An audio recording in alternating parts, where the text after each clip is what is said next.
Bismillahirrahmanirrahim. Assalamualaikum warahmatullahi wabarakatuh. Waalaikumsalam warahmatullahi wabarakatuh. Waalaikumsalam. Ya, selamat pagi teman-teman kelas D ya, menjelang siang di mata kuliah Pendidikan Kewarganegaraan di pekan ke-6 ini. Berarti kita tinggal 2 minggu lagi mengakhiri perkuliahan setengah semester ya, karena setelah pertemuan ke-7 kita akan melakukan ujian tengah semester dan masih banyak materi-materi yang perlu kita dalami ya di materi sebelum UTS ini. Jadi untuk lebih mengefektifkan waktu, sekarang saya serahkan dulu ke kelas D, ke kelompok 3 ya, untuk mengawali diskusi dan perkuliahan di pekan ke-6 ini. Silakan saya serahkan dulu ke kelompok 3 untuk memandu jalannya diskusi.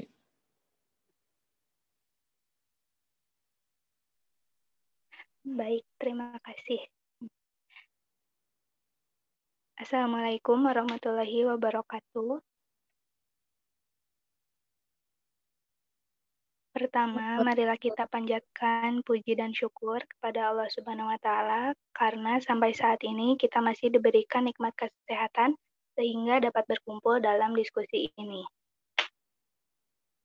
Pada kesempatan kali ini, kami dari kelompok 3 yang beranggotakan 4 orang, diantaranya Awalia, Fadila, Muhammad Nur, dan Linda, yaitu saya sendiri yang juga bertugas sebagai moderator pada diskusi ini, akan mengadakan dan melakukan diskusi terkait materi negara.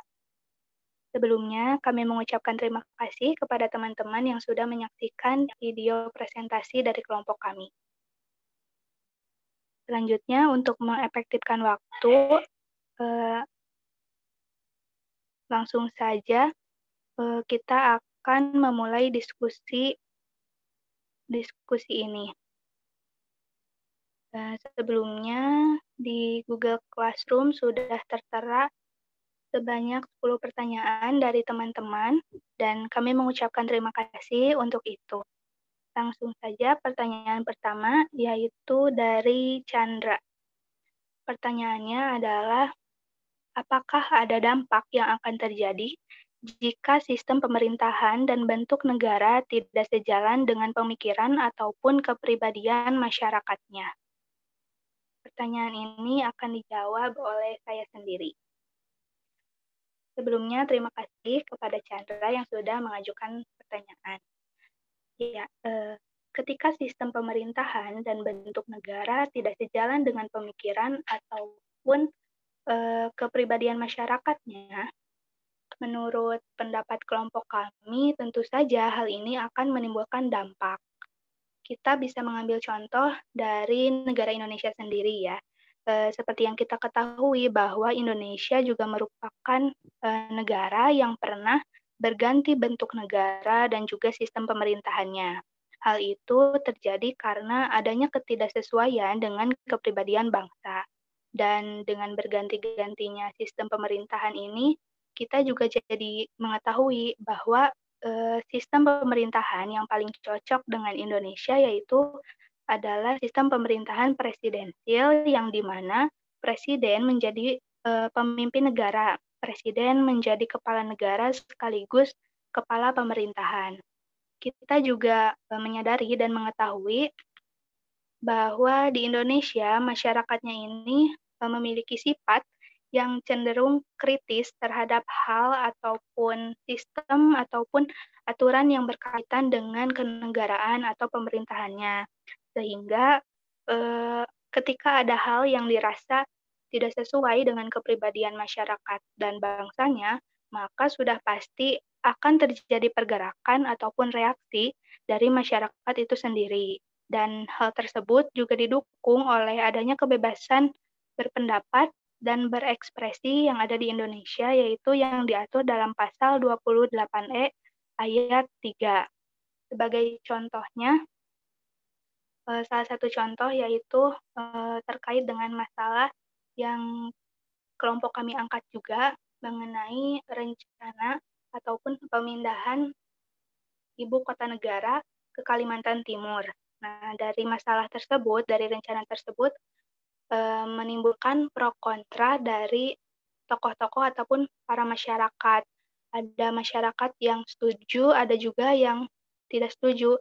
Dari sini terlihat bahwa ketika memang benar gitu bahwa masyarakat Indonesia itu kritis terhadap sistem pemerintahan. Jadi jika ada sesuatu yang dirasa tidak sesuai, maka mereka akan menampakkan ataupun melakukan reaksi seperti itu.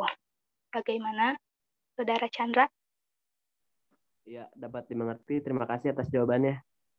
Ya, sebelumnya apakah ada dari teman-teman yang ingin menambahkan ataupun berpendapat? Disilahkan.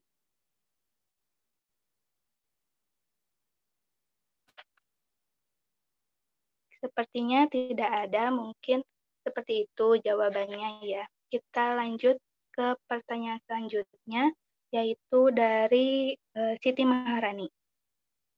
Pertanyaannya yaitu, mengapa para pendiri bangsa Indonesia lebih memilih menggunakan bentuk negara kesatuan dibandingkan dengan bentuk negara serikat, padahal dengan adanya hak otonomi daerah, yaitu hak yang diberikan kepada setiap daerah, bukankah itu menjadikan negara Indonesia hampir sama dengan bentuk negara serikat?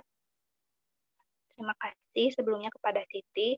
Pertanyaannya akan dijawab oleh Muhammad Nur Fauzi. Kepadanya disilahkan. Baik, saya akan menjawab pertanyaan dari Siti Maharani ya. Alasannya mengapa? Karena di Indonesia ini memiliki kultur yang heterogen. Sangat sulit ketika otonomi diberikan secara menyeluruh kepada pemerintah daerah, yang mana mereka pun memiliki perbedaan-perbedaan di setiap wilayahnya. Otonomi ini pun diberikan kepada pemerintah daerah tidak secara menyeluruh, hanya beberapa saja.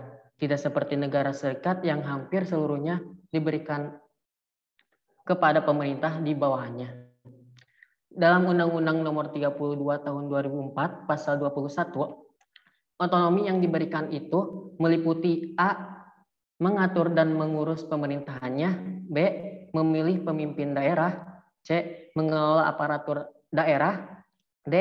Mengelola kekayaan daerah, E. Memungut pajak dan retribusi daerah, F. Mendapat sumber pendapatan lain, G. Mendapatkan hasil dari pengelolaan SDA dan sumber daya yang lain, H. Mendapatkan hak lainnya yang diatur dalam undang-undang. Indonesia juga pernah berbentuk serikat, yaitu pada zaman RIS. Namun akhirnya RIS diganti menjadi negara kesatuan. Hal tersebut bisa saja karena bentuk negara serikat tidak cocok diterapkan di Indonesia. Indonesia itu rawan terjadinya disintegrasi ketika terjadi gesekan di wilayah lain, bisa saja wilayah tersebut meminta untuk memisahkan diri dari Indonesia. Bayangkan saja, jika Indonesia berbentuk serikat dengan bentuk negara kepulauan ini, mungkin ada saja daerah yang ingin merdeka karena sudah berbeda keinginan dengan Indonesia. Misalnya Aceh. Aceh ingin merdeka lalu membentuk negara Islam Aceh. Ataupun Bali ingin merdeka dengan alasan memiliki pariwisata yang sangat terkenal di dunia. Lalu Papua dengan SDA-nya yang sangat melimpah. Dengan adanya negara kesatuan yang memiliki semboyan Bhinneka Tunggal Ika ini, sudah menjadi sebuah semangat persatuan untuk mengikat sebuah perbedaan agar terciptanya integrasi bangsa. Mungkin seperti itu bisa dimengerti. Iya, dapat dipahami. Terima kasih atas jawabannya. Baik, kalau begitu dilanjut ke pertanyaan selanjutnya, yaitu dari Saudari Ajijah. Pertanyaannya adalah, di video disebutkan bahwa pemerintahan memiliki kedaulatan ke dalam dan keluar. Lalu apa maksudnya? Jawabannya, pertanyaan ini akan dijawab oleh Saudari Padilla. Kepadanya disilahkan.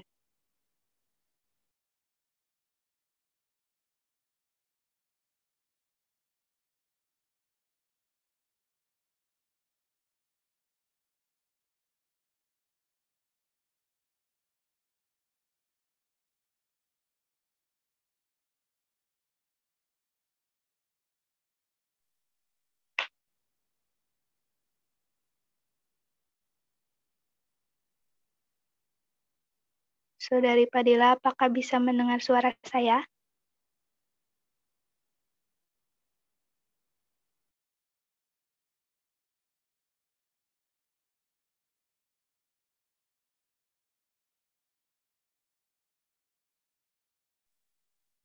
Baik, sepertinya Saudari Padilla terkendala jaringan. Kalau begitu kita lanjut dulu ke pertanyaan berikutnya.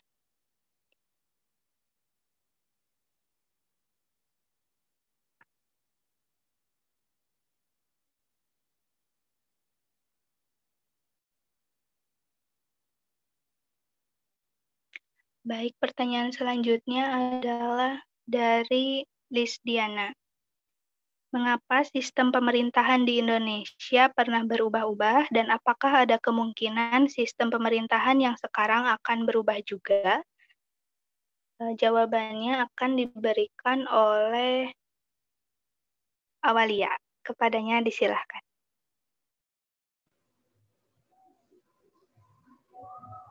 Berganti-ganti pemerintahan karena menyesuaikan dengan kebutuhan dan keadaan negara Indonesia saat itu dan pengaruh globalisasi yang semakin maju, berkembang, dan modern.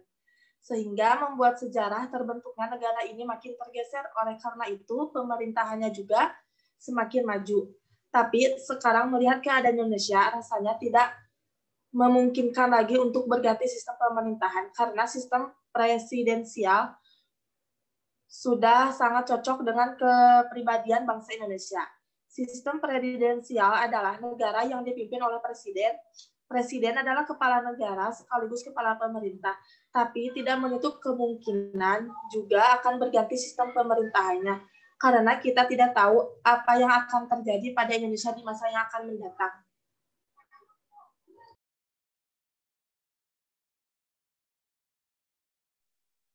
Seperti itu, Lisdiana, apakah bisa diterima? Bisa, terima kasih. Ya, sama-sama. Kita lanjut lagi ke pertanyaan selanjutnya, yaitu dari Muhammad Jihad. Pertanyaannya adalah, berdasarkan Undang-Undang Dasar 1945, Pasal 34 ayat 3 yang berbunyi negara atau pemerintah bertanggung jawab atas penyediaan fasilitas pelayanan kesehatan dan fasilitas umum yang layak. Terlihat di berita ada rumah sakit yang menolak pasien COVID-19 dengan alasan takut masyarakat untuk datang ke rumah sakit tersebut jika rumah sakit tersebut merawat dan melayani pasien COVID-19. Lalu ada juga rumah sakit yang belum siap atau peralatan yang dimilikinya belum sesuai standar untuk perawatan COVID-19. Lalu bagaimana upaya pemerintah menangani kasus tersebut? Pertanyaan ini akan dijawab oleh Muhammad Nur Fauzi. Kepadanya disilahkan.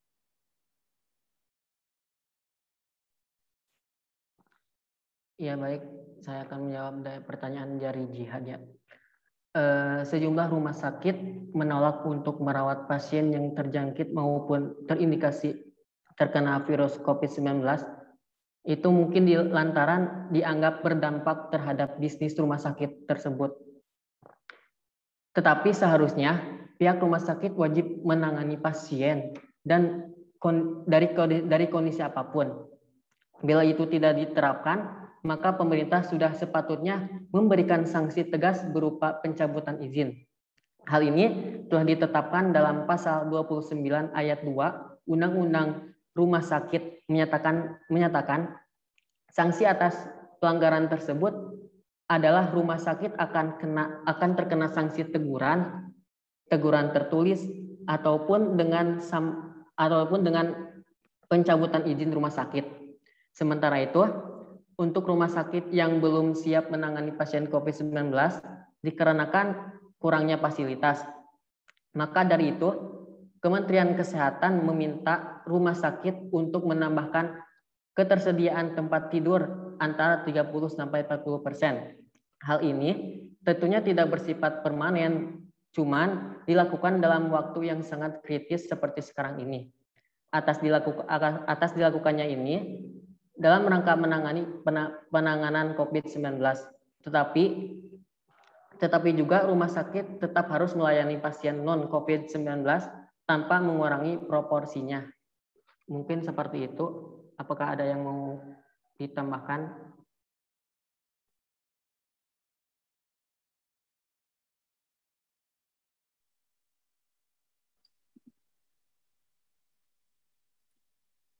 Bagaimana Saudara Jihad, apakah bisa diterima jawabannya? Baik, dapat diterima. Terima kasih. Ya. Kita lanjut ke pertanyaan yang sebelumnya belum terjawab, yaitu pertanyaan dari Ajijah. Saya ulangi lagi pertanyaannya. Di video disebutkan bahwa pemerintahan memiliki kedaulatan ke dalam dan keluar. Lalu, apa yang dimaksud dengan hal tersebut? Pertanyaan ini akan dijawab oleh Fadila. Kepadanya disilahkan. Ya, baik. Sebelumnya, apakah suara saya terdengar? Terdengar.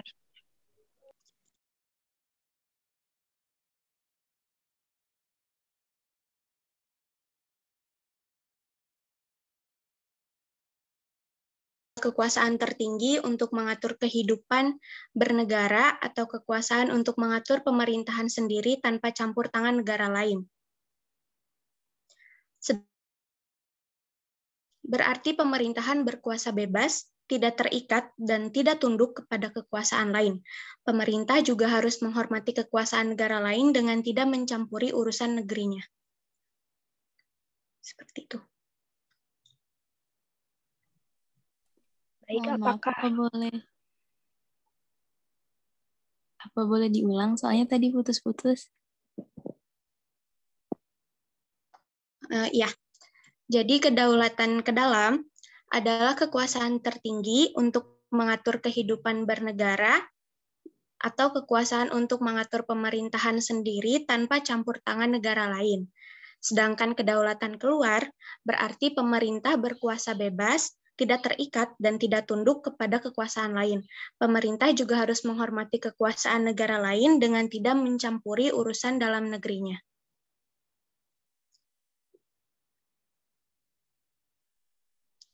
Seperti itu, apakah sudah dapat diterima oleh Saudari Ajijah? Iya, baik. Sudah diterima. Terima kasih. Ya. Kita lanjut ke pertanyaan berikutnya. Pertanyaannya dari Naila. Jika seseorang tidak memiliki kewarganegaraan, lalu bagaimana cara ia untuk berpergian ke luar negeri, sedangkan ia tidak memiliki kewarganegaraan? Seperti yang kita ketahui bahwa untuk pergi ke luar negeri diperlukan adanya paspor. Pertanyaan ini akan dijawab oleh Awalia. Kepadanya disilahkan.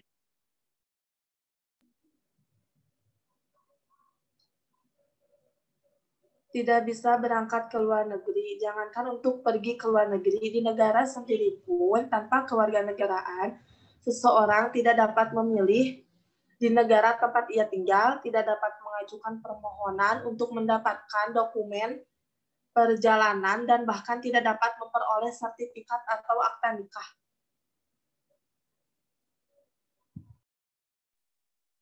Seperti itu, apakah sudah dapat diterima oleh Naila? Terima kasih, sudah dapat diterima. Sama-sama. Lanjut ke pertanyaan berikutnya dari Silmi Kappa.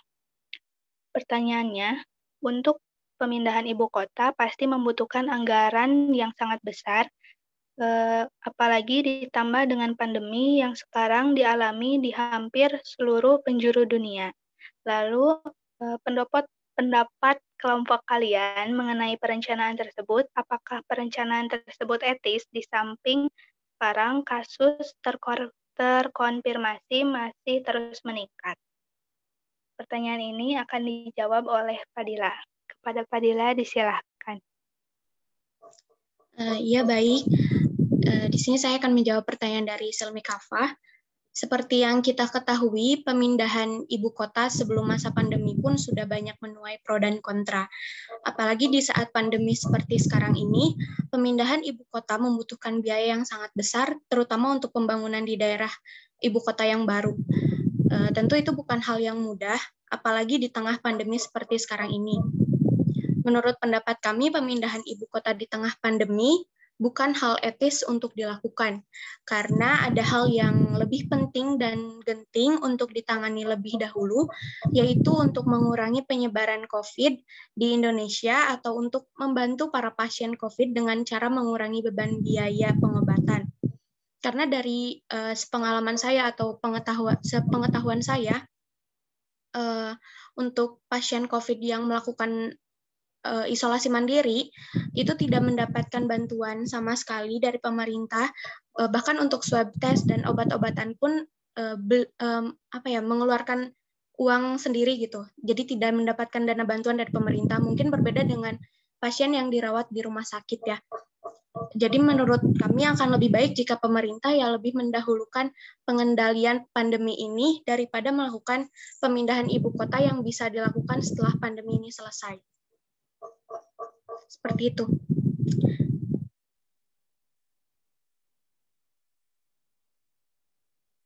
Baik, apakah sudah dapat diterima oleh Silmi? Atau mungkin ada pendapat lain dari teman-teman?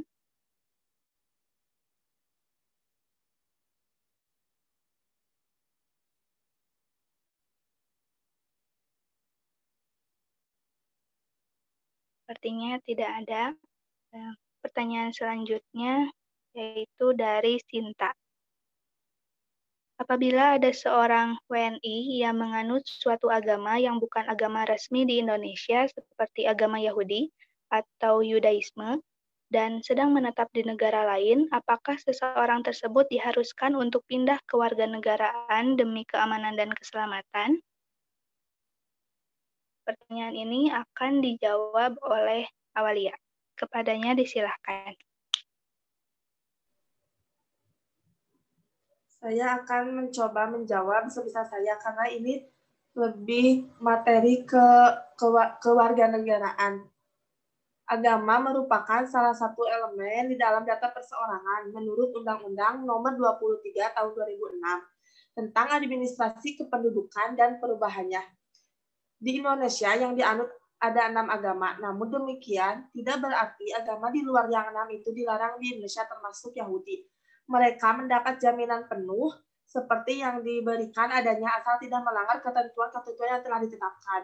Untuk menggunakan salah satu agama yang tidak umum di peluk Indonesia tidak menjadi alasan bagi seseorang untuk kehilangan kewarganegaraan seseorang tetap dapat berpindah kewarganegaraan dengan kehendak sendirinya.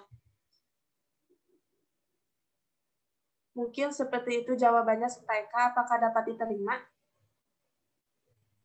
Iya, dapat. Terima kasih, Awal.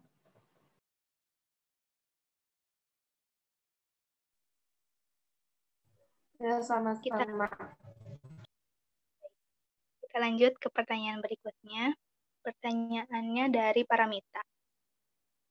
Bagaimana menurut pendapat kalian terkait pemindahan ibu kota negara yang diputuskan pada tahun 2019 lalu? Apakah keputusan tersebut suatu langkah yang tepat dan cara pengambilan keputusannya sudah sesuai? Apakah tidak perlu membuat diskusi publik dengan para rektor universitas, para ahli, dan tokoh agama terlebih dahulu? Lalu, apa alasan kalian berpendapat demikian? Pertanyaan ini akan dijawab oleh Padila. Kepadanya disilahkan. Ya, baik. Untuk pemindahan ibu kota sendiri, seperti yang tadi sudah saya sampaikan, banyak menuai pro dan kontra gitu. Pemerintah juga pasti sudah memikirkan dengan matang pemindahan ibu kota ini dengan berbagai aspek penilaian, seperti kepadatan penduduk di ibu kota saat ini di Jakarta, yang setiap tahunnya gitu karena kepadatan penduduk ini menyebabkan tanah di Jakarta pada setiap tahunnya turun atau tenggelam sekitar 1,5 cm dan juga pemindahan ibu kota ini bisa meningkatkan investasi terlebih di bidang pembangunan dan juga dapat menumbuhkan ekonomi masyarakat di ibu kota baru. Selain itu juga dapat mengurangi angka pengangguran.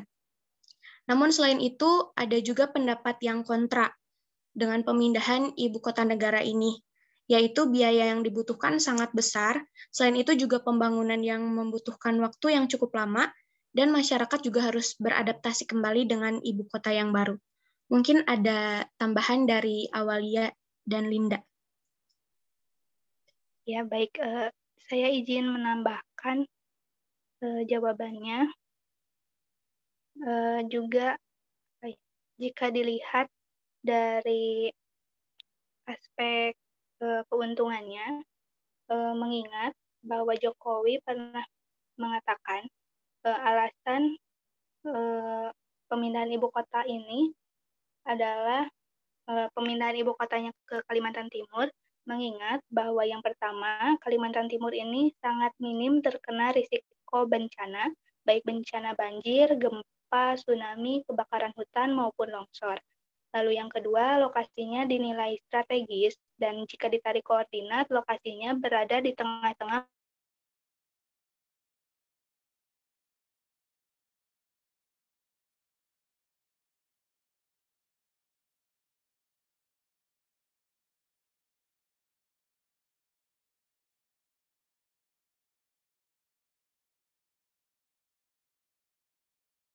Lalu yang keempat, telah memiliki infrastruktur yang relatif lengkap. Dan yang kelima, hanya di lokasi tersebutlah terdapat lahan pemerintah, yakni seluas 180.000 hektar. Dan yang keenam, tersedianya sumber daya air yang cukup dan bebas pencemaran lingkungan. Dengan demikian, kelompok kami berpendapat bahwa perencanaan pemindahan ibu kota negara ini sudah relatif tepat jika dilihat dari aspek yang sudah disebutkan tadi. Mungkin ada tambahan dari teman-teman?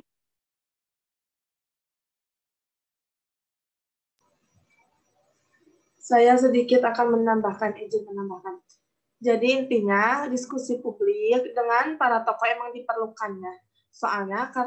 Soalnya kan hal ini kompleks, jadi benar-benar butuh pendapat dari tokoh yang bersangkutan, supaya keputusan yang diambil benar-benar akan tetap menjamin persatuan dan kesejahteraan masyarakat Indonesia.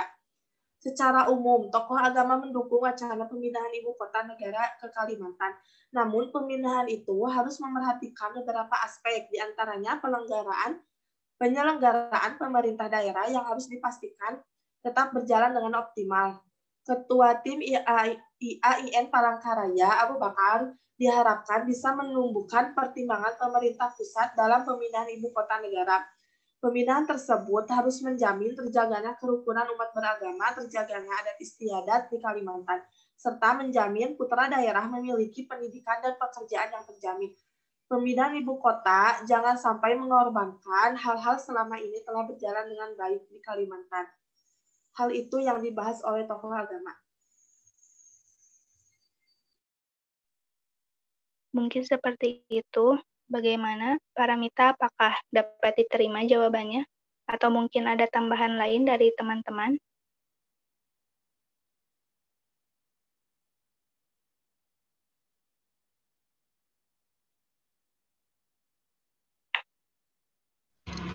Dapat diterima. Terima kasih penjelasannya. Ya, sama-sama. Kita lanjut ke pertanyaan yang terakhir. Pertanyaannya dari Dela, yaitu disebutkan bahwa pemerintah daerah diberikan wewenang dan kekuasaan untuk mengelola dan mengatur wilayah daerahnya masing-masing sesuai potensi dan karakteristiknya, atau disebut otonomi daerah. Menurut pendapat kalian, pada saat ini apakah tujuan dari otonomi daerah itu sudah tercapai dengan baik? Dan apa saja dampak negatif dari dibentuknya otonomi daerah tersebut? Pertanyaan ini akan dijawab oleh saya sendiri. Baik, sebelumnya mengenai tujuan otonomi daerah yang sudah terlaksana dengan baik atau tidaknya, menurut pendapat kelompok kami itu sangat tergantung dengan daerahnya masing-masing, dengan kebijakan daerahnya masing-masing. Nah, lalu kita mengingat dan mengetahui bahwa tujuan dari kebijakan otonomi daerah diantaranya mengembangkan kehidupan demokrasi, pemerataan keadilan, mendorong dalam memberdayakan masyarakat, meningkatkan peran serta masyarakat, mengembangkan peran dan fungsi DPRD, juga memelihara hubungan baik antara pemerintah pusat dengan pemerintah daerah. Nah, dari hal tersebut, kita bisa melihat salah satu contoh daerah yang berhasil melaksanakan otonomi daerahnya. Yang pertama, ada di Kabupaten Wonosobo, Jawa Tengah. Masyarakat lokal dan LSM yang mendukung telah bekerja sama dengan Dewan setempat untuk merancang suatu aturan tentang pengelolaan sumber daya kehutanan yang bersifat kemasyarakatan. Aturan itu ditetapkan pada bulan Oktober yang memungkinkan Bupati mengeluarkan izin kepada masyarakat untuk mengelola hutan milik negara dengan cara berkelanjutan. Lalu ada juga di daerah Gorontalo, Sulawesi, masyarakat nelayan di sana dengan bantuan LSM-LSM setempat serta para pejabat yang simpatik di wilayah provinsi baru tersebut berhasil mendapatkan kembali kontrol mereka terhadap wilayah perikanan tradisional atau adat mereka. Nah, selain dari daerah yang berhasil melaksanakan otonomi daerah, ada juga beberapa daerah yang dianggap gagal. Salah satunya adalah Papua. Papua menjadi sorotan luas setelah meletupnya kerusuhan di beberapa kota, antara lain Manokwari, Sorong, dan Jayapura. Kerusuhan ini dipicu oleh ujaran bernada rasis terhadap sekelompok mahasiswa di Surabaya dan Malang, Jawa Timur. Perkembangan terbaru di Papua itu menjadi momentum bagi pemerintah pusat untuk mengevaluasi pelaksanaan otonomi, khususnya di bumi cendrawasih tersebut. Lalu, anggota Komisi 2 Dewan Perwakilan Rakyat, Abdul Hakam Naja, mengatakan setelah reformasi, Undang-Undang Otonomi Khusus Papua adalah yang paling awal dibuat, disusul oleh Jakarta, Aceh, dan Yogyakarta. Hal ini menunjukkan bahwa pemerintah dan DPR memiliki perhatian istimewa terhadap Papua. Namun, hal tersebut dinilai gagal merespon masalah-masalah yang menyelimuti provinsi yang kaya hasil bumi itu, sehingga pendekatannya selalu tidak komprehensif. Lalu, mengenai dampak negatif dari otonomi daerah, yaitu yang pertama, daerah yang miskin akan sulit berkembang. Yang kedua, menimbulkan konflik antar daerah. Lalu, koordinasi antar daerah tidak terjalin. Ada juga kesenjangan sosial semakin meningkat. Seperti itu. Jadi, mengenai keberhasilan pelaksanaan tujuan dari otonomi daerah ini kembali lagi sangat bergantung pada sumber daya alam ataupun sumber daya manusia yang ada di daerah setempat tersebut. Seperti itu. Bagaimana, Dela, apakah sudah dapat diterima jawabannya? Dapat diterima. Terima kasih atas jawabannya. Ya, sama-sama.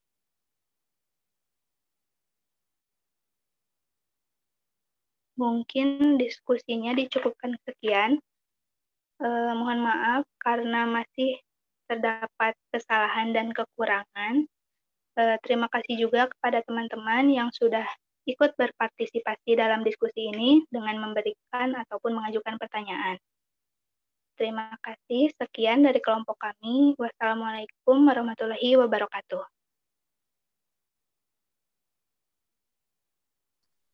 Oke, terima kasih kepada kelompok 3 yang telah menjawab pertanyaan ya dan melakukan diskusi di materi negara ya. Coba selanjutnya saya ingin memantau ya karena saya juga kalau satu persatu di YouTube yang bertanya langsung ke saya itu yang seputar negara dulu ya, jangan warga negara karena kan warga negara itu di minggu berikutnya. Ada yang belum dibahas nggak? Yang bertanya langsung ke saya di YouTube, yang ke channel saya. Tapi yang seputar negara, ada nggak di kelas ini?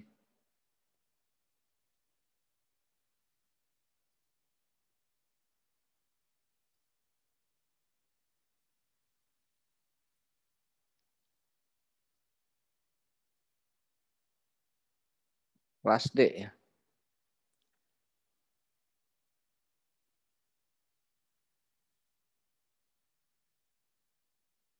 Dari Muhammad Ridho ini saya lihat ya. Ada Ridho enggak? Hadir, Pak. Kamu bertanya kan jadi ini ya tentang negara, sistem negara presidensil yang di Indonesia dianggap sebagai sistem yang diktator atau sistem yang tidak demokratis ya. Karena kan itu di awal-awal kemerdekaan ya kita pernah mengubah bentuk sistem pemerintahan dan itu memang tidak sesuai dengan Undang-Undang Dasar 45 yang baru aja disahkan kan di tanggal 18 Agustus. Bahwa yang dalam undang-undang kan kita menganut sistem presidensial ya, tidak dianut parlementer. Sehingga tidak ada istilah Perdana Menteri sebenarnya dalam Undang-Undang Dasar 45. Nah, namun karena kondisi yang terjadi saat itu adalah kondisi revolusi fisik gitu ya. Bagaimana bahwa negara yang memenangi Perang Dunia Kedua adalah negara yang relatif demokratis, gitu kan demokrasi menjadi isu yang paling populer di pasca Perang Dunia Kedua, sehingga memang Indonesia harus membuktikan bahwa kita negara demokrasi, bukan negara otoriter. Kenapa kita dianggap sistem presidensial dianggap diktator? Ya karena memang lihat dari awal-awal kemerdekaan di kita nyaris tidak ada kehidupan demokrasi ya karena alasan-alasan khusus gitu kan. Di samping memang ada provokasi Belanda yang mempersulit kita untuk mendapatkan pengakuan dari internasional gitu. Ini kan sebuah dilema juga yang memaksa Hatta untuk mengubah sistem pemerintahan lewat maklumat wakil presiden ya saat itu. Jadi itu melihat dari sisi kondisi antara tadi kan antara kedaulatan ke dalam dan kedaulatan keluar dari sifat ya. Ada kalanya ya kan juga dalam bahasan konstitusi ya kalau memang perlu ya demi keutuhan negara demi kepentingan rakyat ya, bisa saja gitu, konstitusi itu untuk dilanggar oleh penguasa ya. Asal punya alasan-alasan yang cukup ya. Jadi kepentingan jangka pendeknya saat itu bahwa kita supaya mudah untuk mendapatkan pengakuan. Di sisi lain memang secara politik lokal secara politik dalam negeri kita memang sudah ada mengarah pada sistem-sistem yang diktator ya dengan pernah ada wacana mengenai PNI sebagai partai tunggal saat itu. Karena mungkin juga pengaruh-pengaruh komunisme di era awal kemerdekaan sudah masuk ya setelah kita merdeka.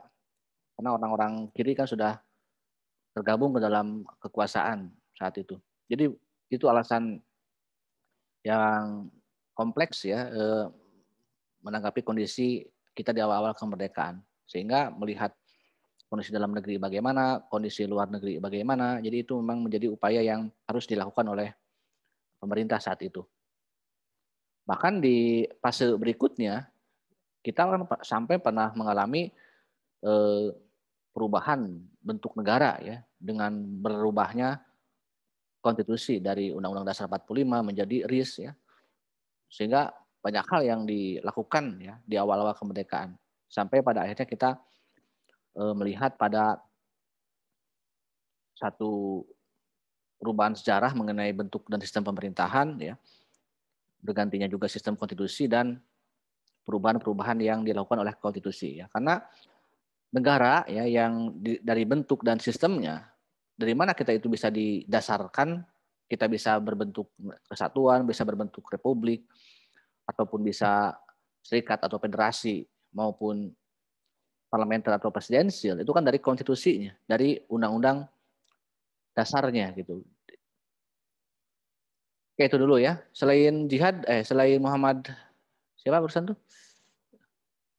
Banyak Muhammad di sini namanya. Ada lagi Ridho selain Ridho yang bertanya mengenai negara. Kalau yang warga negara mungkin minggu depan ya kita bahas bersama lagi. mengenai hak dan kewajiban warga negara, walaupun ada bahasan-bahasan. Karena dalam negara itu ada juga warga negara. Ada nggak selain ini yang bertanya mengenai negara yang belum dibahas oleh kelompok 3? Coba sambil di on cam ya semuanya.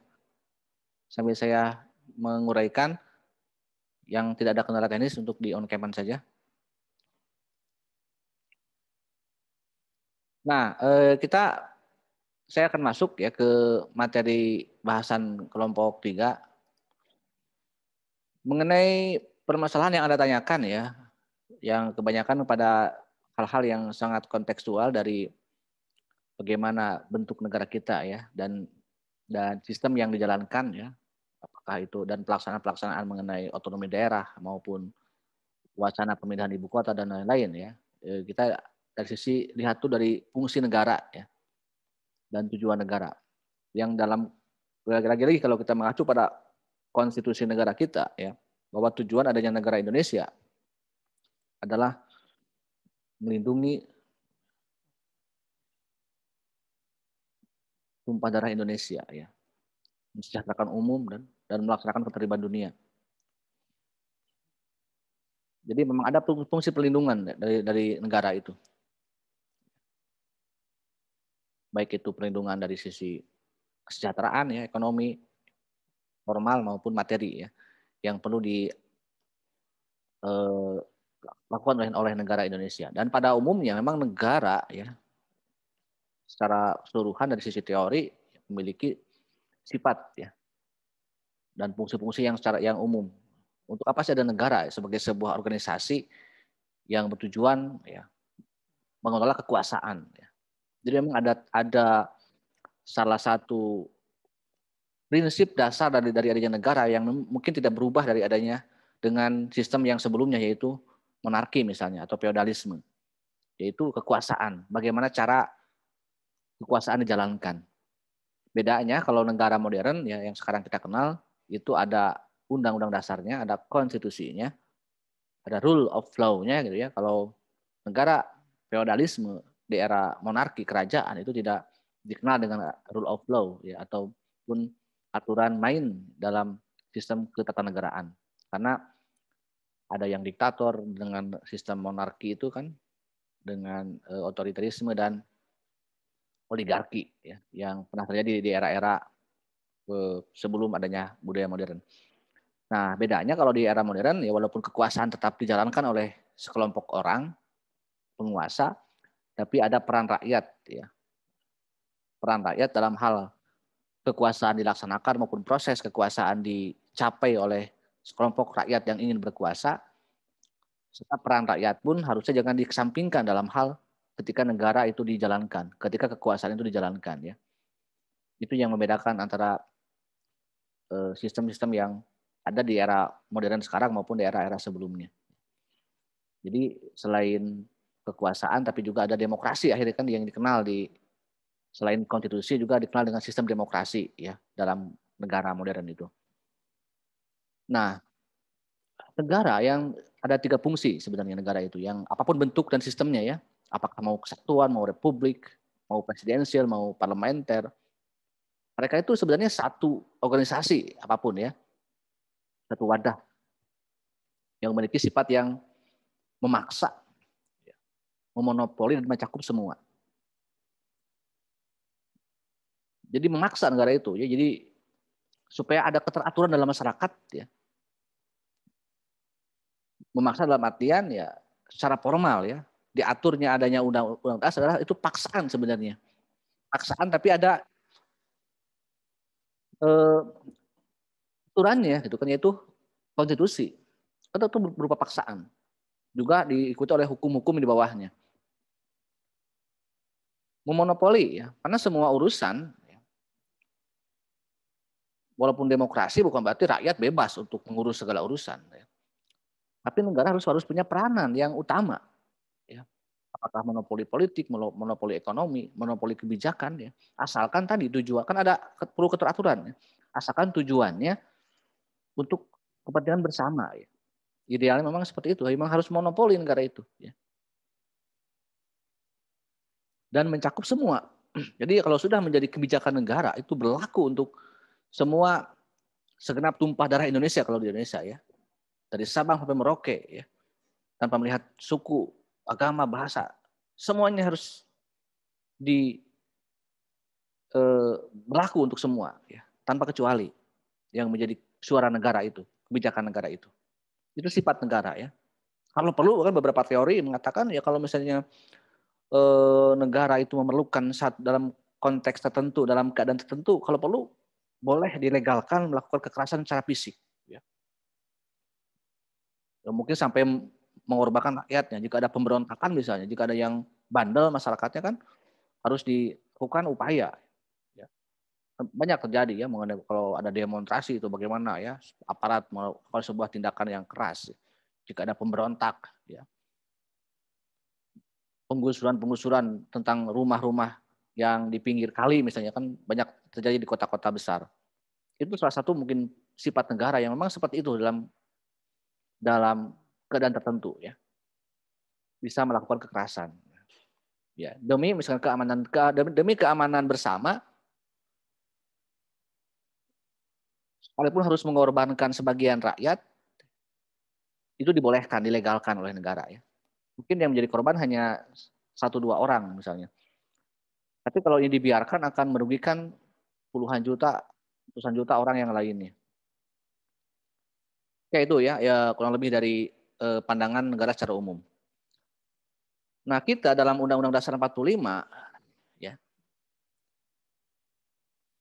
Dan bentuk dan sistemnya yang dijalankan tadi ya, dijelaskan tadi bahwa kita hari ini menggunakan sistem bentuk negara kesatuan ya. Bentuk pemerintahan yang republik dan sistem pemerintahan yang presidensial ya. Bagaimana jika bentuk atau sistem itu tidak sejalan dengan pemikiran masyarakat? Ini ada yang bertanya seperti itu. Saya kira kalau masyarakat yang mana dulu ya yang berpikir seperti itu. Kalau kita berbicara rakyat kecil, mungkin tidak peduli ya mau bentuknya apapun ya. Misalnya Anda tanya Anda pergi misalnya ke masyarakat di bawah ya. Masyarakat kecil. Dia tidak mempedulikan apakah gara-gara ini sistem kita ini kesatuan ya kok seperti ini misalnya ataupun gara-gara presidensial. Saya kira kalau masyarakat itu lebih kepada hal-hal yang terasa ya. Hari ini saya ini bisa makan tidak? Hari ini saya ini bisa minum atau tidak? Bagaimana dengan keluarga saya? Bagaimana esok hari? Apakah mudah nggak untuk mendapatkan pekerjaan gitu kan di negara ini? Saya kira lebih ke hal itu kalau masyarakat ya. Jadi tidak mempedulikan hal itu sebenarnya. Tetapi bisa dilihat ya dari adanya sistem konstitusi di kita ya, yang tadi saya sebutkan bagaimana tujuan negara dalam pembukaan, bagaimana aturan main hak-hak rakyat dalam Undang-Undang Dasar 45 yang semuanya adalah memang dikelola oleh negara tapi untuk kemakmuran rakyat, untuk kesejahteraan rakyat. Itu yang yang dibutuhkan oleh negara.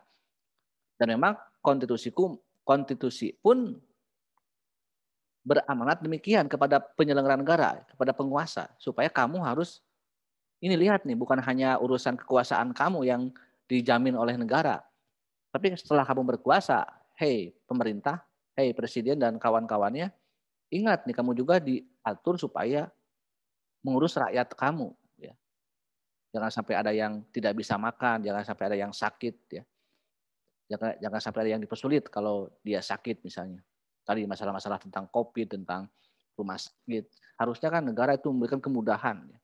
Sebagaimana tujuan negara ataupun tugas negara yang diamanatkan lewat konstitusi negara, yaitu Undang-Undang Dasar 45. Oke itu ya.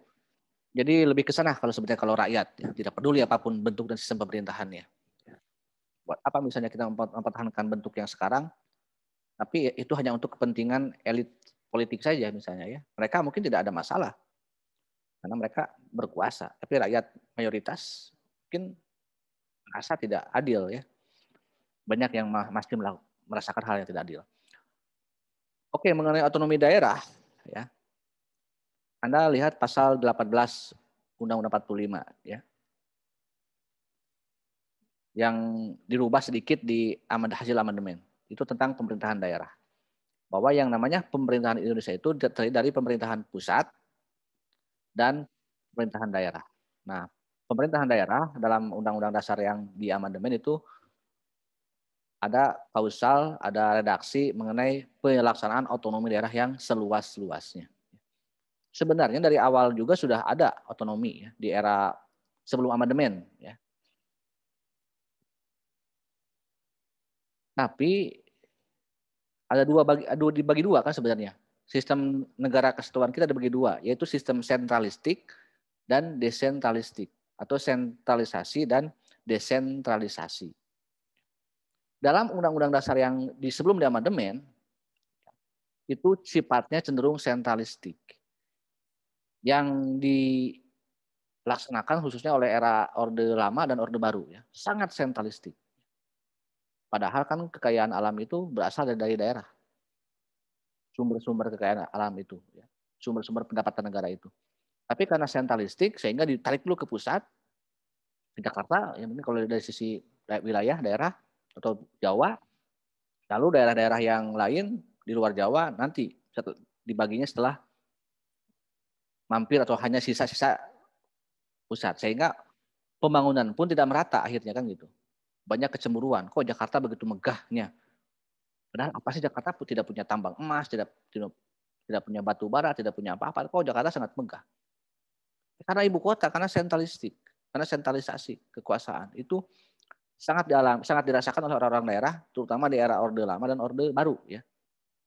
Wajar kalau di era Orde Lama apalagi banyak pemberontakan. Sebenarnya kalau lihat pemberontakan PRRI, Premesta dan lain-lain itu karena ketidakpuasan daerah akibat sentralisasi kekuasaan. Itulah kenapa ketika reformasi mengamanatkan adanya perubahan tuntutan ya, dari 6 tuntutan reformasi adalah pelaksanaan otonomi daerah yang seluas-luasnya. Nah, tadi kok hampir sama dengan negara serikat. Nah, ini yang menarik juga ya.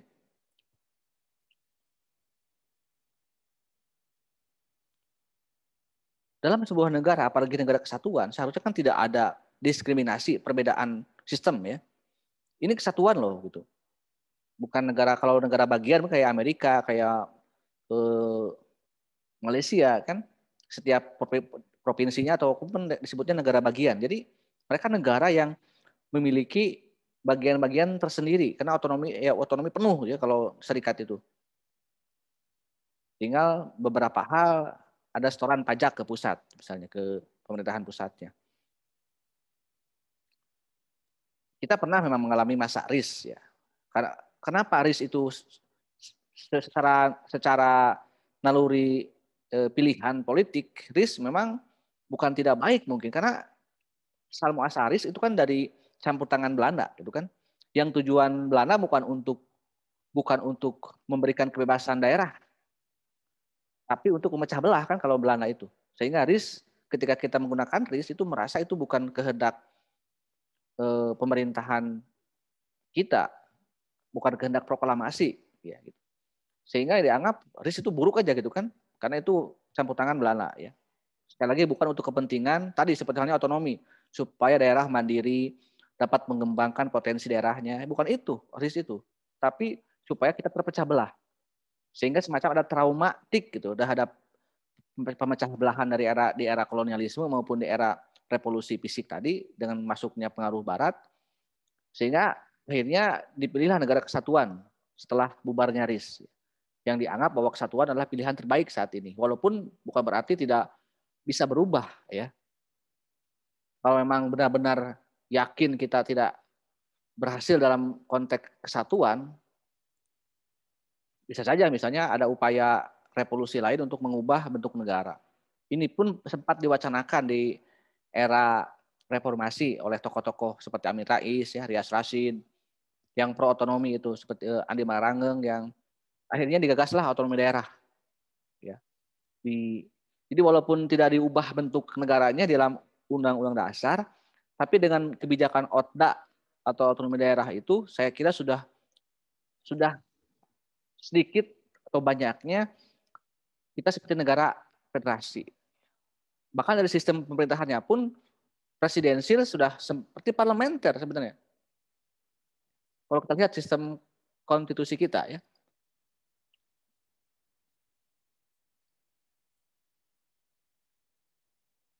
Kenapa saya sebut seperti halnya negara kesatuan dan tapi rasa federasi? Jadi saat ini mungkin perbedaannya ya di era sekarang dan era Orde Baru ya atau Orde Lama, kesatuan yang rasa federasi atau serikat dan presidensil yang rasa parlementer. Ini saya akan tunjukkan di sistem ketatanegaraan kita di hari ini ya dan sebelumnya.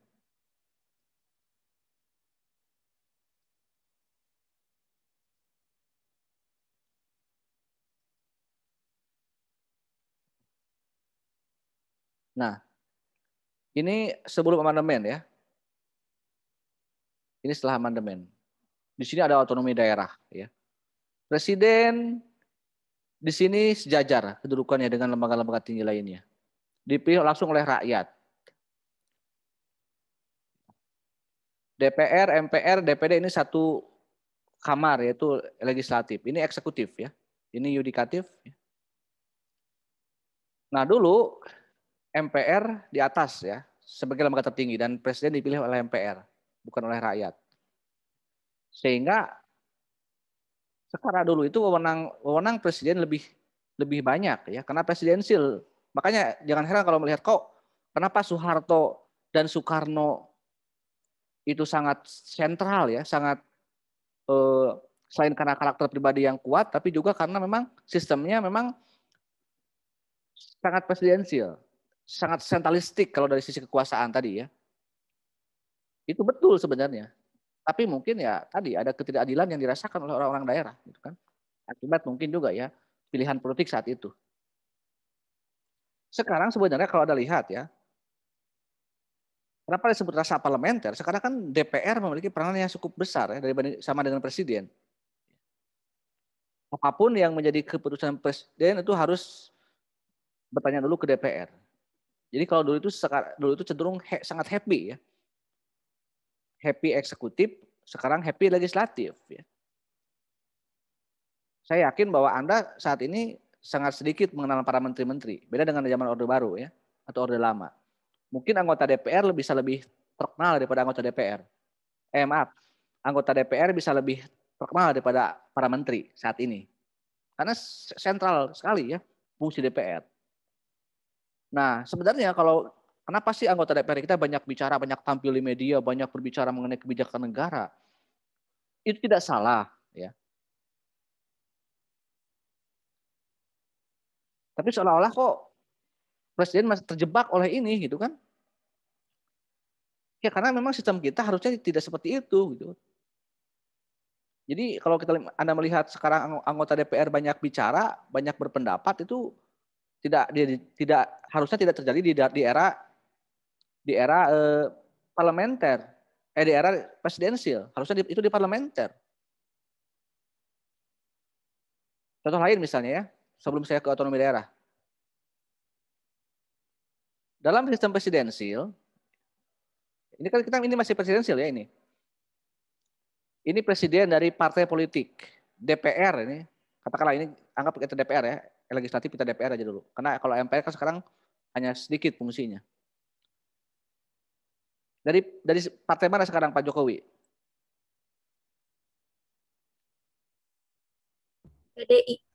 PDIP ya.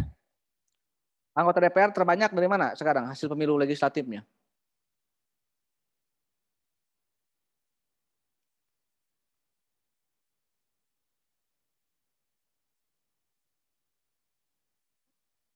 Halo? Selain Pak Jokowi yang menang di Pilpres, di Pileg yang menang partai apa? Partai terbesar sekarang partai apa? Halo? Masa nggak tahu hasil pemilu kemarin? Coba, PDIP juga. Iya, PDIP juga. Ditambah lagi dengan partai-partai koalisi ya, pendukung Jokowi. Sudah banyak di sini. Nah, dalam presidensil ini, dalam sistem ketatanegaraan kita seharusnya, walaupun sama-sama PDI, presiden PDI ini PDI yang ataupun koalisinya ya, dan ini juga koalisinya, ini dua kamar yang berbeda. Ini mah eksekutif, ini legislatif gitu kan. Mau salah mau benar harusnya DPR ingatkan Pak Jokowi nih, walaupun ini PDI misalnya ya. Salah lu nih lu. Harusnya lu gini gitu kan. Itu kalau kita presidensil. Karena kita tidak mengenal sistem oposisi itu kan. Maka sekarang yang terjadi seolah-olah kong kali kong. Jika ada kebijakan misalnya Omnibus Law ditolak oleh rakyat, banyak yang protes, tapi karena DPR dan Presiden sudah satu suara, tidak peduli suara rakyat, ya udah mereka tiis-tiis aja gitu kan, dingin-dingin aja. Mengesahkan undang-undang KPK, undang-undang Omnibus Law gitu kan. Karena sudah terjadi kesepakatan di sini, harusnya kan ini saling kontrol. Terutama DPR mengontrol nih. DPR punya isu Pak Presiden ingin mengesahkan undang-undang, ingin punya ide untuk merevisi undang-undang KPK. Harusnya DPR tuh mengkritisi ini gitu kan, bukan sama-sama. Mending kalau untuk urusan baik, tapi kalau urusannya kurang maslahat bagaimana ya, banyak mudorotnya. Nah ini yang sekarang banyak terjadi gitu ya. Di sistemnya pun kita ini seolah-olah itu presidensi rasa parlementer ya.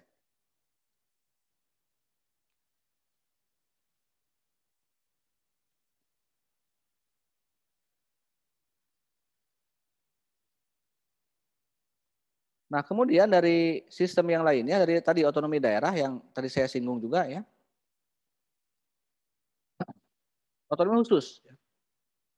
Tadi Anda bilang Papua, DKI, DIY, Aceh. Coba, Aceh apalagi misalnya. Dia punya undang-undang tersendiri. Padahal satu negara.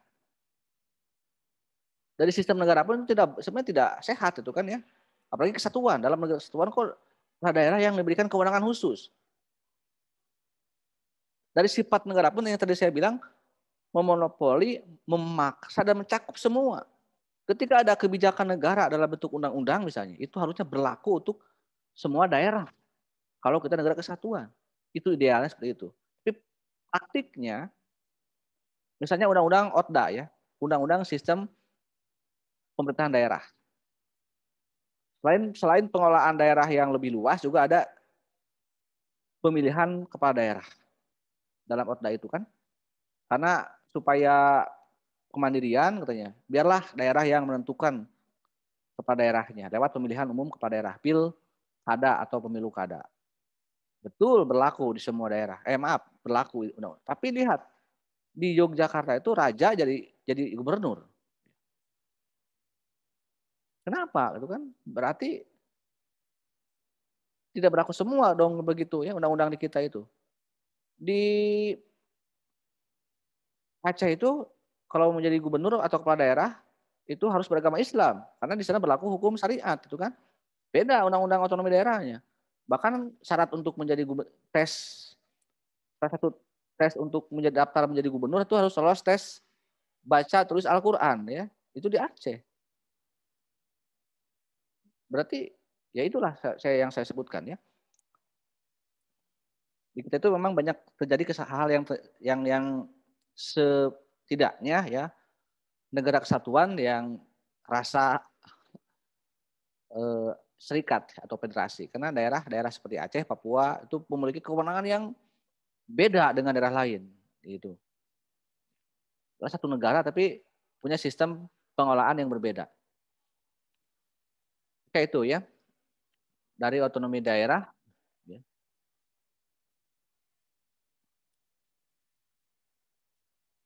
Nah,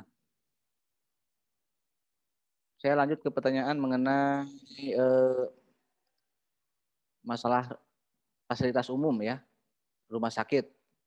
Tadi Anda mengutip undang-undang juga, undang-undang dasar ya.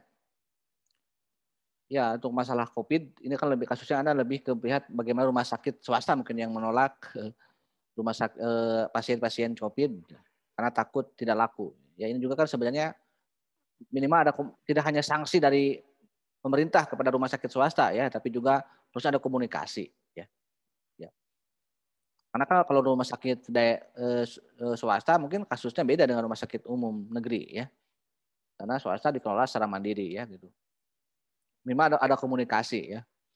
Karena dari beberapa temuan fakta juga, terutama rumah sakit yang dikelola oleh Muhammadiyah aja misalnya, itu negara banyak menunggak ya kepada rumah sakit Muhammadiyah. Karena BPJS aja yang sebelum COVID aja BPJS itu 50 triliun ya, 50 miliar itu kalau tidak salah, hutang negara kepada rumah sakit Yayasan Muhammadiyah gitu. Jadi sebenarnya ada urusan komunikasi ya, antara rumah sakit yang dikelola oleh negara maupun rumah sakit yayasan yang dikelola oleh swasta. Jadi itu sebenarnya komunikasi yang harusnya dijalankan dengan baik ya. Jadi negara juga harus melihat dari berbagai aspek ya mengenai masalah COVID ini, dan dari awalnya pun kalau Anda lihat ya, dari awal kita sudah salah penanganan sebenarnya masalah COVID ini. Dari awal sudah terlena kan, merasa tidak ada masalah. Jadi itu Anda lihat dari jejak digital kebijakan negara dan pemerintahan daerah banyak tarik ulur kan. Kamu jangan macam-macam, kamu jangan melanggar, jangan bertentangan dengan kebijakan pusat. Kok lockdown sendirian misalnya. Itu kan banyak hal yang tidak konsisten ya. Hubungan yang buruk sih ya, antara pusat dan daerah. Dari awal saya kira gitu ya, itu yang perlu dievaluasi. Apakah memang dari sistemnya di kita ini yang tidak jelas ya, ini otak atau mau sentralistik gitu kan? Atau memang ada yang salah satu gitu kan? Dari pola pikir tentang penanganan masalah COVID khususnya yang sekarang belum selesai saya kira di Indonesia ya. Saya khawatir kayak krisis ekonomi 98 ya. Ketika dulu Thailand, Malaysia, Korea di Asia yang sama-sama terdampak krisis yang sangat besar, tapi mereka 2 tahun selesai, 3 tahun mereka bangkit lagi. Korea sampai sekarang negara maju. Kita yang masih terpuruk. Nah khawatir masalah COVID pun kita seperti ini mengulang sejarah yang sama gitu ya. Jadi lebih melihat ekstensi, merasa bahwa ini jasa saya. Jadi berebut citra dalam kondisi seperti ini ya. Berebut citra, kalau misalnya ada kepala daerah yang bagus menangani masalah, takut kesaingan presidennya atau para menterinya gitu. Sehingga saling menyalahkan. Itu saya kira yang terjadi dari awal ya. Tidak ada yang merasa, tidak ada negarawan di kita itu ya. Semuanya politisi. Ya termasuk juga mungkin presiden ya. Ya Anda lihat kalau masalah kasus yang paling besar misalnya yang sekarang ya negara, memang negara hadir dalam berbagai kegiatan ya. Misalnya kemarin ya di hari Minggu Sabtu ya negara hadir dalam pernikahan Atta Aurel misalnya gitu ya. Karena saya bilang negara karena di sana presiden, ada ketua MPR, ada menteri pertahanan gitu kan. Wah, seolah-olah itu urusan negara. Itu urusan pribadi, privat ya. Banyak kok kerumunan. Tapi di sisi lain ya kerumunan di Petamburan, kerumunan di Megamendung, ya, kasus swabnya di Rumah Sakit Umi Bogor, itu menimpa Habib Rizik misalnya gitu kan. Itu kan hal yang sama dengan yang lain misalnya. Ada kerumunan, ada swab, tapi itu nanti ada kajian di sistem hukum nanti ya di bab penegakan hukum masalah itu. Jadi itu ya saya kira kalau melihat COVID dari awal kita sudah salah, keliru ya. Karena masih mementingkan ego-ego ya politik gitu ya. Yang saya lihat di sana. Oke, mengenai ibu kota baru ini juga ada 2 penanya mengenai ibu kota baru ya. Ini juga dapat diperdalam lagi nanti di bab geopolitik ya. Nah, ini urusan geografi dan geografi politik. Karena politik ruang itu yang namanya ibu kota itu bukan hanya misalnya kenapa Singaparna misalnya menjadi ibu kota Tasik, bukan Singapura ya. Bukan Raja Polah misalnya, atau bukan daerah lain. Tentunya ada alasan politik ya. Sisi analisis politiknya. Nah, Jakarta secara geopolitik itu kan sudah cukup lama karena itu warisan kolonial ya. Negara ya ataupun Batavia itu atau yang sekarang menjadi Jakarta ya. Dari Sunda Kelapa, Batavia, kemudian Jayakarta dan Jakarta itu adalah daerah yang dibentuk oleh kolonialisme ya dari Portugis, ya, Belanda juga. Jadi pusat ibu kota di era kolonial ya. Secara geopolitik ya relatif lebih mudah untuk mengontrol Indonesia ya ke barat ya. Dan di timur tetap terpisah misalnya gitu ya, tetap merasa bukan Indonesia secara ini. Kenapa sih tidak melihat Kalimantan misalnya kolonialisme dulu? Mungkin alasan politiknya selain alasan-alasan ekonomi ya. Karena kalau di tengah-tengah nanti kuat dong Indonesia kan. Bisa mudah untuk bersatu. Jadi sebenarnya kalau alasannya geopolitik itu saya setuju misalnya kalau pindah ke Kalimantan karena lebih tengah kan ya. Terus juga pemerataan pembangunan dan sebagainya. Ya. Atau kalau perlu ya di kita itu kelemahan kita kalau ibu kota itu numpuk semuanya gitu kan. Ya pusat pemerintahan, ya pusat industri, ya pusat hiburan. Coba kalau Jakarta kan negara multifungsi, gitu kan. Sebenarnya kalau pemerintah itu maunya apa gitu kan? Apakah ibu kota sebagai pusat pemerintahan atau mau semuanya? Kalau begini misalnya Jakarta tetap menjadi pusat ekonomi, pusat industri, pusat hiburan. Tapi pemerintahan kita pindah misalnya ke Kalimantan ataupun ke Jawa Barat misalnya. Dulu kan ada pernah mau ke daerah Cirebon, Jonggol tuh yang bukan Jakarta yang sudah padat gitu kan. Kalau sekarang yang saya tampak kayak mau borongan gitu ya. Kayak mau bedol desa gitu. Semuanya ingin pindah ke Kalimantan yang dibangun oleh Pak Jokowi itu gitu kan. Kalau Anda lihat di negara-negara lain yang berpindah itu antara Perth, Sydney, Anda lihat di Australia. Itu tiap kota itu memiliki ini mah kota pendidikan, ini kota industri, ini kota pemerintahan gitu kan. Jadi walaupun pindah ibu kotanya, kota utamanya tidak hilang cirinya gitu kan. Tidak seperti borongan ya. Anda lihat juga di Amerika sendiri misalnya ada New York, ada Washington ya. Ada Hollywood misalnya. New York pusat ekonomi misalnya, Hollywood pusat hiburan, Washington itu pusat pemerintahan. Jadi itu peta politiknya seperti itu. Kalau negara-negara maju seperti itu ya pola pikirnya. Saya indikasinya kayak borongan tuh ya. Kemudian juga selain masalah geopolitik dan politik ekonomi yang tadi Anda mengemukakan ya ada pendapat dari kelompok misalnya. Itu saya silahkan kelompok Anda berpendapat. Tapi kalau saya juga mungkin punya analisis lain mengenai ibu kota ya. Pertama memang ini yang namanya keputusan besar itu harus ada tadi masalah musyawarah bersama ya. Perencanaannya memang harus benar-benar matang. Paling tidak kalau bicara pembangunan itu ada RPJP, rencana pembangunan jangka panjang. Ada RPJM, rencana pembangunan jangka menengah. Anda lihat dalam rencana pembangunan Indonesia yang 5 tahunan ya atau yang 25 tahunan. Kalau dulu kan GBHN ya. Di era reformasi berubah menjadi RPJP. Lihat ada nggak sih rencana pembangunan untuk pindah ibu kota di RPJP kita? Yang bukan sepihak putusan presiden, tapi keputusan bersama ya. Mau apakah dari zaman Pak SBY maupun presiden sebelumnya. Ada nggak rencana bahwa 10 tahun ke depan akan pindah ibu kota?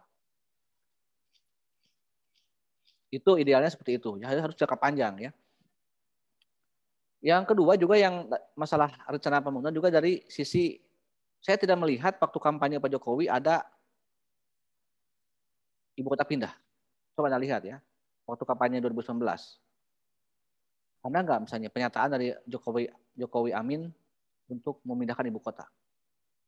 Dan kan beda sekali, banyak sekali ide-ide Pak Jokowi yang menggiurkan ya, yang membuat mungkin sebagian masyarakat banyak memilih Pak Jokowi yang kembali menang menjadi presiden dan bersama Ma'ruf Amin wakilnya gitu. Yang menurut saya mungkin itu terlalu sulit untuk dicapai setelah terpilih gitu kan. Janji kampanye sehingga ketika dilantik tiba-tiba dia mewacanakan ibu kota pindah. Orang kaget, ada yang kaget, ada yang kagum juga mungkin ya. Oh hebat sekali gitu kan tiba-tiba ibu kota mau pindah. Itu dari sisi itu saya juga tidak menemukan ya dari RPJP maupun dari kampanye Pak Jokowi pada saat Pilpres kemarin. Itu dinyatakan setelah dia mau dilantik menjadi presiden. Tiba-tiba dia punya ide besar ya, yang cukup mengagumkan dan mengagetkan juga. Ya. Terus juga yang harus kita waspadai, oke lah ada alasan-alasan lain ya tadi, lebih tengah Kalimantan tuh ya. Tapi siapa coba yang mengelola sekarang ya? Tendernya kemana? Ke Cina dan ke Inggris ya. Semacam ada pertarungan geopolitik internasional ya. Ketika proyek ini dikelola oleh Inggris dan Cina ya. Cina ya, ada kepentingan, saya yakin ada kepentingan politik ekonomi Cina di sana karena lebih dekat lagi, lebih mudah Cina untuk masuk kan lurus ya dengan Cina dengan Kalimantan itu. Ya. Jadi itu yang harus selain tadi masalah anggaran yang cukup besar, waktu yang cukup panjang, saya curiga dengan adanya masuk ibu kota, tapi pembangunannya diserahkan ke asing. Kalau saya curiga, nggak tahu kalau generasi Anda ya, atau pendukung Pak Jokowi mungkin merasa asik-asik aja bangga punya presiden yang bisa memindahkan ibu kota. Kayak Sangkuriang yang bisa membangun misalnya perahu dalam satu malam gitu kan. Tapi kalau menurut saya takut akan hal itu ya. Karena mau tidak mau ini bukan masalah kebanggaan kita punya ibu kota baru ya gitu, dan tapi ini masalah kedaulatan yang lebih besar saya kira ya. Kalau terlalu gampang, terlalu mudah menyerahkan semua urusan ke investor asing. Kalau menurut saya seperti itu.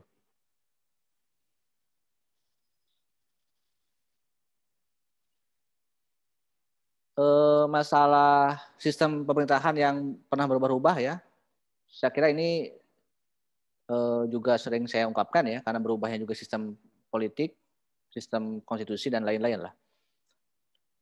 Tadi masalah kewarganegaraan, saya kira minggu depan Anda kita analisis lagi nih ya, bagaimana kalau kita mau ke luar negeri, atau bagaimana kalau ke luar negeri ada kan ada penduduk, ada bukan penduduk kan, ada warga negara, ada warga negara asing kan gitu. Bagaimana misalnya kalau ada yang asing yang ilegal, ada deportasi dan sebagainya. Ini nanti dibawa warga negara. Oke, untuk OTDA saya kira sudah cukup tadi ya, yang OTDA pelaksanaan. Tadi juga kalau otonomi daerah yang ingin saya sampaikan bahwa memang kalau Anda mencontohkan daerah yang sukses, itu oke ya, berhasil mengelola daerahnya. Tapi kalau misalnya daerah yang kebanyakan memisahkannya karena memang urusan politik, karena ini jadi gubernur, karena ini jadi bupati, karena ini jadi wali kota, akhirnya kan tetap aja ya. Kadang-kadang beda kasusnya. Banyak daerah baru ataupun lama yang tidak siap untuk otonomi. Karena apa? PAD-nya sedikit gitu kan. Sedangkan dia harus punya APBD. Misalnya gini, Tasik itu punya PAD 200 miliar. Jadi pendapatan Tasik misalnya ini ya. Tapi APBD-nya, anggaran yang dibutuhkannya setiap tahun itu butuh 1 triliun. Berarti kalau begitu dari mana yang 800 triliun miliarnya? Karena dia hanya mampu menghasilkan sesuatu 200 miliar. Ya dari APBN. Nunggu dulu pemberian pusat. Makanya gaji-gaji PNS kadang-kadang telat tuh kan, menunggu cair dari pusat. Kalau ada juga dari pusatnya gitu. Jadi itu yang terjadi ya. Jadi banyak daerah, kalau yang surplus misalnya Kutai itu dia punya PAD sampai 15 triliun tahun. Padahal kebutuhannya hanya 1 triliun. Berarti punya surplus 14 triliun. Mungkin bisa menyumbang ke pusat juga ya untuk APBN atau untuk cadangan di daerahnya. Tapi kebanyakan kan tidak seperti Kutai. Kebanyakan tekor ya. Pendapatannya hanya 200 miliar, 300 miliar atau setengahnya. Sementara kebutuhannya APBD-nya harus 1 triliun. Untuk daerah kota dan kabupaten kan kurang lebih segitu kebutuhan per tahunnya. Itu yang terjadi ya. Nah ini saya akan mengomentari sedikit mengenai hak dan kewajiban warga negara ya, terkait dengan kebebasan menyatakan beragama dan beribadat. Tadi masalah kasus agama. Dalam sila pertama itu ketuhanan yang Maha Esa ya. Diterjemahkan lagi ke dalam Undang-Undang 45 tentang pasal 28 dan pasal 29 yang lebih spesifik mengenai negara menjamin kemerdekaan tiap-tiap penduduk untuk memeluk agama dan beribadah menurut agama dan kepercayaannya itu. Dari Pancasila sampai ke Undang-Undang 45 berarti ada jaminan negara ya. Apakah dalam agama maupun dalam hal kepercayaan. Menjamin. Ya. Tidak boleh ada yang tidak beragama. Berarti yang tidak beragama tidak akan dijamin. Begitu kan? Bagaimana kalau ada yang ateis? Berarti negara tidak menjamin. Orang ateis untuk hidup. Tidak menjamin dalam hal apa dulu kan gitu. Namun, ya, dalam pasal 29 Undang-Undang 45 ataupun dalam undang-undang tidak dijelaskan agama apa sih yang dijamin? Apakah 6 agama itu atau semua agama atau apa? Jadi aturan dasar negara kita tidak menuliskan itu. Lihat faktor sosiologisnya. Ternyata dalam dalam sosiologi masyarakat kita dari dulu itu hanya ada 6 agama yang besar ya. Dulu 5, Islam, Kristen, Katolik, Hindu, Buddha, ditambah lagi Konghucu di era Gus Dur ya. 6. Itulah yang diurus oleh negara. Makanya ada Kementerian Agama. Tidak ada Kementerian Kepercayaan. Bagaimana Yahudi? Bagaimana agama kepercayaan? Agama Sunda, agama Jawa, Sunda Wiwitan dan sebagainya. Mereka kan tidak masuk 6 agama yang nggak dijamin. Lu mau ngapain coba? Apakah umat Yahudi di kita dijamin? Ya tidak. Apain yang jamin umat Yahudi? Gitu kan? Repot-repot amat misalnya gitu ya. Emang di sini ada Yahudi di. Kalau Yahudi kan sifatnya agama keturunan ya, bukan agama Samawi. Apain saya ateis, apakah saya dijamin oleh negara? Enggak. Lo mau ngapain? Coba kalau nggak dijamin mau ngapain? Apakah bisa hidup? Ya bisa hidup, tapi nggak dijamin yang lainnya. Begini, jangankan masalah itu. Saya mau logika seperti itu. Negara itu kan antara hak ya. Tidak semua hak warga negara itu dijamin oleh negara. Kita punya hak. Berarti kewajiban negara. Tapi tidak harus serta-merta negara harus melakukan kewajibannya. Yang penting negara itu menjamin, melindungi, walaupun tidak memberikan. Ya, jangan harap itu. Hak kita itu jangan diharap akan dikasih oleh negara. Misalnya negara juga menjamin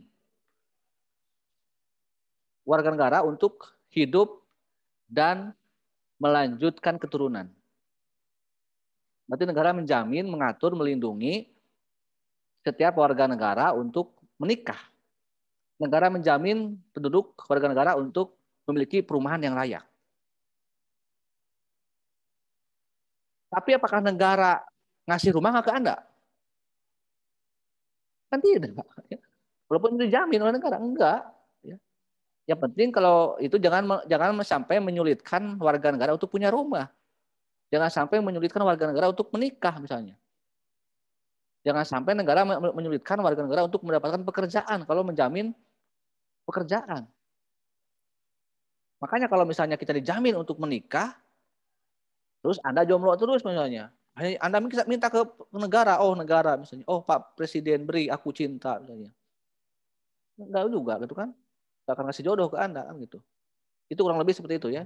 Jadi bagaimana negara warga agama yang di luar 6 agama, mereka dalam hal-hal lain mereka sama dengan kita kan, bisa makan, minum, hidup, bekerja. Tapi untuk urusan-urusan yang berkaitan dengan kepentingan administrasi keagamaan ya mereka beda, tidak sama dengan 6 agama itu yang ada. Setelah kalau Anda kurang puas nanti kita bahas lagi di bab warga negara dan hak dan kewajiban warga negara. Sekian dari saya. Assalamualaikum warahmatullahi wabarakatuh. Waalaikumsalam warahmatullahi Waalaikumsalam. Waalaikumsalam. Silakan dari kelompok 3 ada yang mau disampaikan lagi? Waalaikumsalam warahmatullahi wabarakatuh. Dari kelompok 3 sudah selesai tadi presentasinya? Ada lagi yang mau disampaikan? Halo? Kalau udah ya saya tutup aja ya.